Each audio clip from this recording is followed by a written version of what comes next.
Welcome back to Island Life Live. Mahalo for staying with us. And let's be honest for a moment, from leaky faucets to full-on remodels, home renovation questions never stop. So who better to ask than a pro? It's time to get some real answers. It is time to ask the contractor.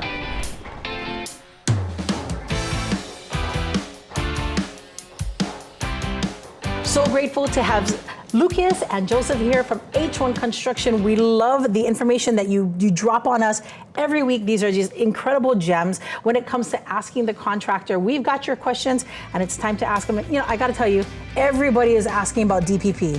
Everybody is asking about the Department of Planning and Permitting. I thought you were going to say Davey. Everyone's asking about Davey. Yeah, sometimes we ask about him too. but I think a lot of people are interested to know how H1 Construction specifically navigates a Department of Planning and Permitting.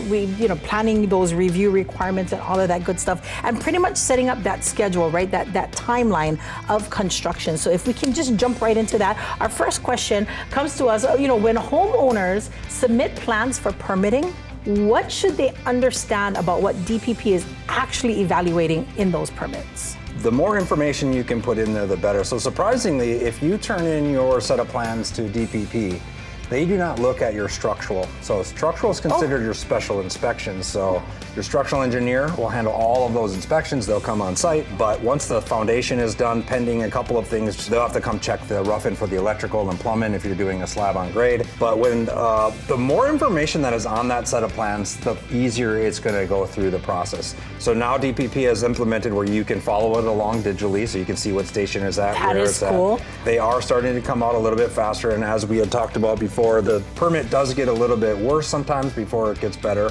But again, if you want to narrow it down, because I could go about 100 bullet points of what to do, the most information you can put on your set of plans and the most accurate. Piggyback on that, it is correct.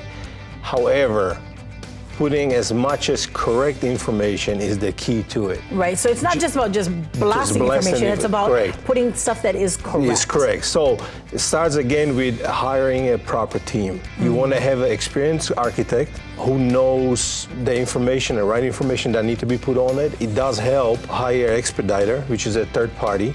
A second set of eyes who will go over all the information, make sure everything is there, and assure the permitting process will go smooth.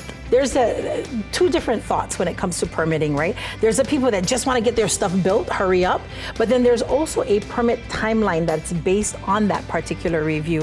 Why is there a difference between the two? Everybody, I would say, want to get they build right away. You know what I mean? Now. Yeah, fast.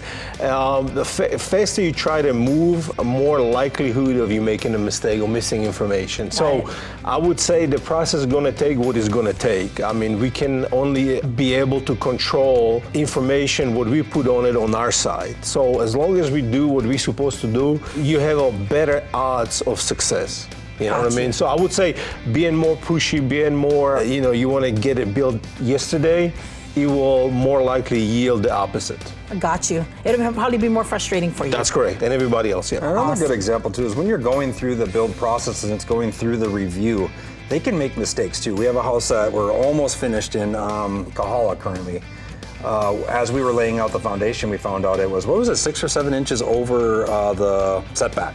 Correct. Yeah, about 8 inches. Through all of the review, all of these things, and we had to stop and make sure that we shifted the house over. So these mistakes can be made, but ultimately it comes down to the homeowner to make sure that they're hiring the right team. Because if we would have built that house exactly where it was, that's just one big change order.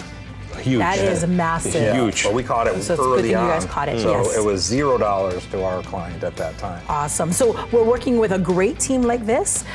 We've got our architect in place. All the permits have been done. I mean, all of the paperwork has been done. You finally submitted it. What happens between that time of the permit has gone in for review and our first day of build when we break ground? We're going through and picking out light fixtures, plumbing fixtures, windows, doors, a full selection of things.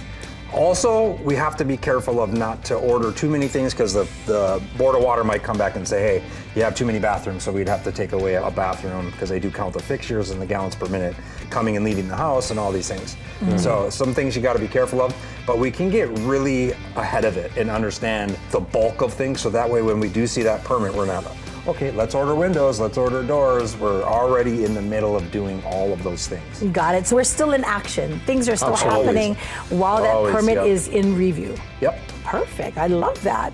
All right, we are answering your questions right here, and we love H1 Construction for being a part of it. Ask the Contractor. We invite you to do that at h1construction.com/ask. Mahalo, Nina Girl, Lucas, and Joseph as well from H1 Construction. Again, if you got questions, please send them right now. Don't forget, so we can get you those answers in next week's segment of Ask the Contractor.